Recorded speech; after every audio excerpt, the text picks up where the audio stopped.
গণভোটে অমান্য করেছেন, অবজ্ঞা করেছেন, জাতিকে অপমান করেছেন। একই দিনে এক ভোট যদি হালাল হয় তাহলে আরেকটা হারাম হতে পারে না।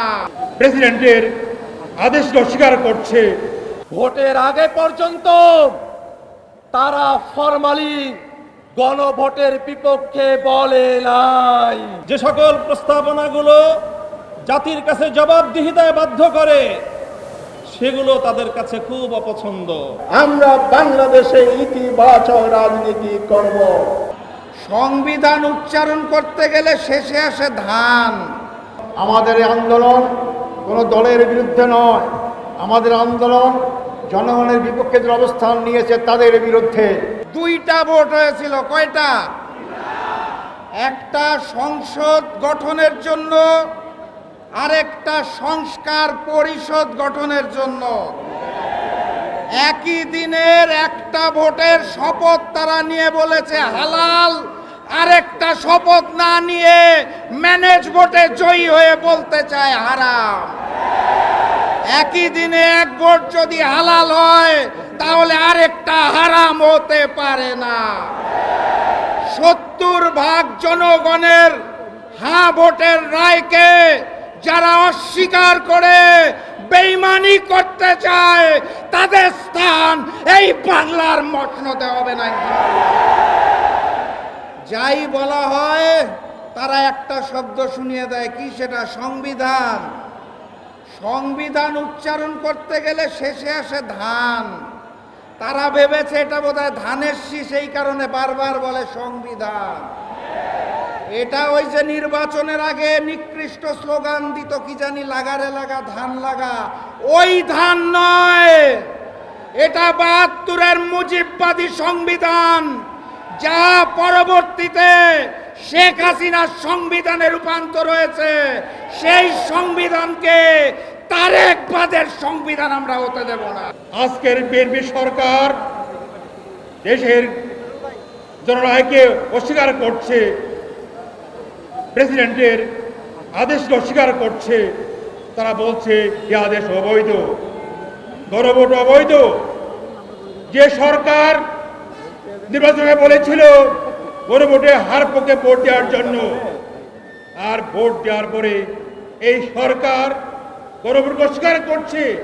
জাতি, দেশের মানুষ তা মানতে পারে না, মানবে না ইনশাআল্লাহ। গণভোটে অমান্য করেছেন, অবজ্ঞা করেছেন, জাতিকে অপমান করেছেন। শুধু কি তাই? সংসদ অধিবেশন, সংস্কার অধিবেশন শেষ দিনে বিরোধী দলের নেতা আমিরে জামাত ডাক্তার শফিকুর রহমান স্পিকারের দৃষ্টি আকর্ষণ করেছেন। আজকে শেষ দিন, কি করবেন বলুন? সমাধান দিতে পারে নাই, সময় কম। আমাদের বার্তা সুস্পষ্ট। আমিরে জামাত 11 দলীয় শীর্ষ নেতৃবৃন্দ মামুন ভাই, আব্দুল কাদের ভাই সহ সবাই মিলে যে ঘোষণা দিয়েছিলেন, আমরা বাংলাদেশে ইতিবাচক রাজনীতি করব, সেটার অর্থ হলো সরকার যদি সংস্কার করে, জনস্বার্থে কাজ করে, সহযোগিতা দেব।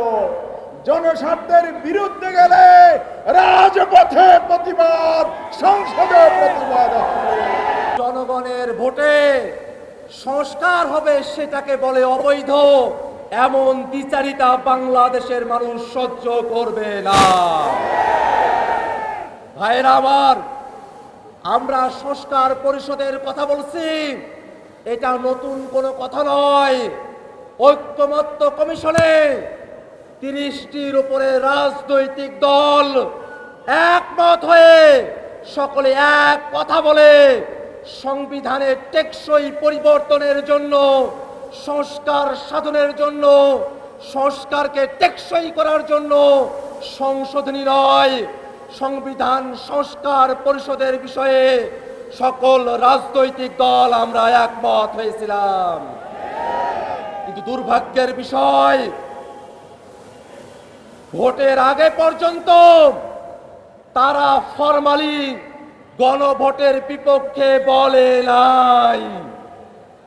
কিন্তু ভোটের পরে টুঠাট মেজরিটি পাওয়ার কারণে তারা জনগণের রায়কে বৃদ্ধাঙ্গুলি দেখানোর সাহস করছে। জনগণ গণভোটের মধ্য দিয়ে বাংলাদেশের রাষ্ট্র কাঠামোতে যে পরিবর্তন চেয়েছে, আজকে 2/3 ক্ষমতার জোরে তারা সেটাকে অমান্য করার পায়তারা করছে। ভাইরা আমার, তারা সংবিধানের কথা বলছে, আমরাও বলি দেশ পরিচালনা করতে সংবিধান লাগবে, কিন্তু সেই সংবিধান 72-এর মুজিববাদী সংবিধান না। সেই সংবিধান শেখ হাসিনার সংবিধান না। সেই সংবিধান কোন দল বিএনপির সংবিধান না।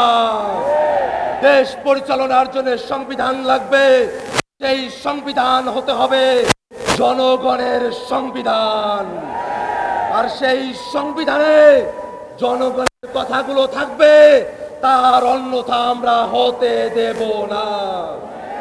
আমরা তো বুঝি আপনারা সংস্কার চান না, গণভোট চান না, তার পেছনের কারণ হলো আপনারা বাংলাদেশের রাষ্ট্র ক্ষমতাকে, বাংলাদেশের সাংবিধানিক প্রতিষ্ঠানগুলোকে এক ব্যক্তির করায়ত্ত করে রাখতে চান।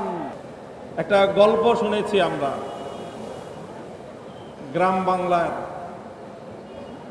একজন মা, সে তার নিজের ছেলে এবং নিজের মেয়ের জামাতা সম্পর্কে মন্তব্য করতে গিয়ে বলেন, আমার ছেলেটা খুব খারাপ, শুধু শাশুড়ির কথা শুনে, আর আমার মেয়ের জামাইটা খুব ভালো, কারণ সে শুধু আমার কথা শুনে।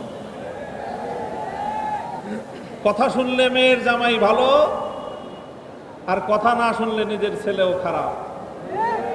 আজকে বিএনপির হয়েছে সেই সুবিধাবাদের রোগ।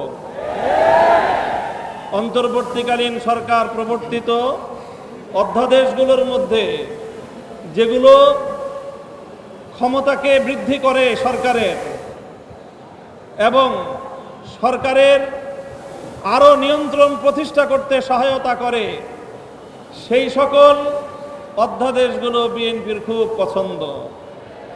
আর যে সকল অধ্যাদেশগুলো, যে সকল প্রস্তাবনাগুলো জাতির কাছে জবাবদিহিতায় বাধ্য করে, সেগুলো তাদের কাছে খুব অপছন্দ।